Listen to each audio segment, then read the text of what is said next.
I invite now David Dumoulin, who is one of the authors of Globalizing the Climate COP21 and the Climatisation of Global Debates, a book edited by Stefan Aykut, Jean Foyer, and Edouard Morena. Please.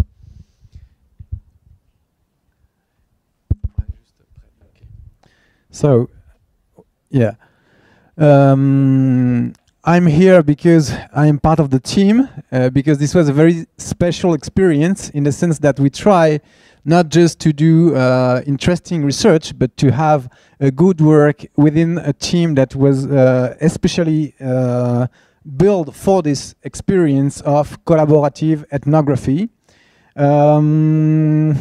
Of course, it is not a typically case studies for policy transfer, in the sense that we very looked directly what happened in a summit, a global summit of the UN. So, of course, it's quite interdisciplinary effort to understand globalization, perhaps not exactly diffusion, but globalization of policy process. The ClimaCop team we were like 20 persons working on this experience, trying to do collaborative ethnography, but this is the issue that I will raise in today. So here I just want to present the book, Globalizing the Climate.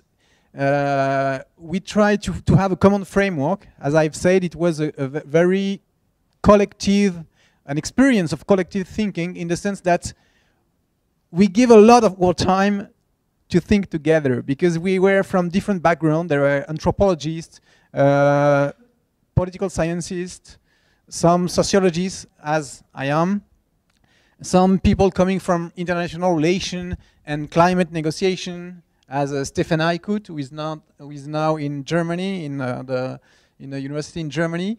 So we were really trying to understand from different backgrounds what is a COP, what is a global UN conference. And it's really a complex thing. It's a kind of total events, if we borrow from a category from Marcel Mauss.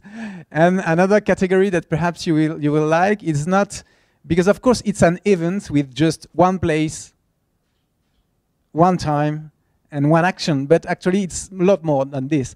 And what we have called COP junkies is a way to show that it is a social world. At the COP, you have always the same people, and you can have in a specific local a global world. And this global world is global because it has a strong continuity in time, and the caravan, the circus of COP is choosing a different city each year. So we have called this globalizing climate, in the sense that climate, because we are looking climate from, for instance, I come from more biodiversity issue, some other comes from security, some other from migration, some other from development cooperation.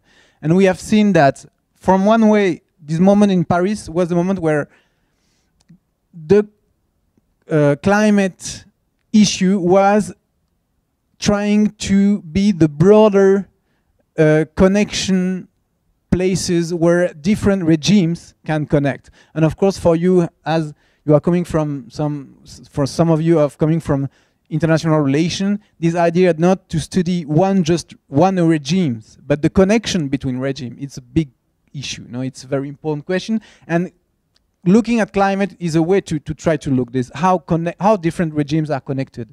And the second process is the one is climatization, is the two sides of the same coins, no? But it's a way to show how people strategically present their own issue climate compatible, we can say, no? To be able to connect with the climate regimes.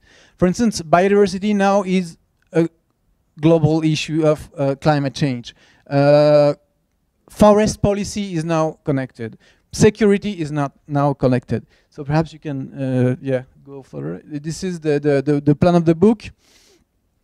we are trying to do some different vision of what climatization process is. That is, it's always a selective process. It's always we look at resistance to climatization, how it works, why some issues are climatized and other not. For instance, if we look at the last book, which is one of the last chapters, very interesting one, yeah, this one on fossil fuels by Stefan C Aykut and Monica Castro, it's quite strange because I can imagine that for you, fuel energy is one of the main important issues for climate change.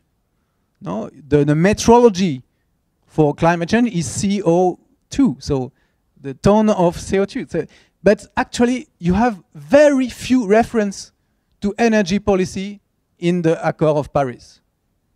So you have a very strong climatization, and very few places within the Accord de Paris. Why? To understand this, so they present a very strong framework to understand this kind of schism between climatization and the other side. Another example could be the chapter I wrote with Jean Foyer on indigenous knowledge. It's very interesting because it showed that 5 years before, indigenous knowledge was exactly the contrary of any way of framing the climate issue. And now you have a lot of reference of indigenous knowledge within the way to frame what climate change is and how to adapt to climate change and so on. So just to finish with this, why perhaps I have something to do I have something to say to people working on diffusion, because we look really from this kind of global arena, what happened, how common languages and common framing of one issue is built within global arena, how people, all these COP junkies are working hard to share norms and language and common understanding of the issue. We can see in an arena like COP a lot of alignment, now in English, alignment of people in the same issue, how to speak of one issue in the same way. We can see this kind of phenomenon very interesting.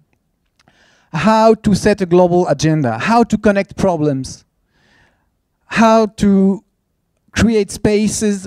A COP, as all social spaces, are a way for all the COP junkies and all the people here, which are not all COP junkie, because they are opportunist people just coming one time and so on, but it is a big arena, a lot of people, and one of the interest of this kind of social space is to create a hierarchy between people, to recognize some stars, to recognize some leaders, and some people trying to enter these spaces. And these have a lot of impact, I think, on policy diffusion. Because in this kind of arena, you can see the hierarchy of people which will say the truth in each of their sectors.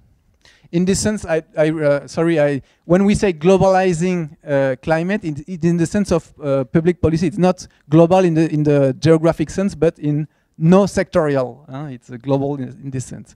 So I think that in this kind of arena, we can look a lot of indirect phenomena which have a strong effect after this on policy transfer. No, it's just like more from the ground. No, some social principles which are set here in this arena, and that we can follow then to understand better policy process. Thank you.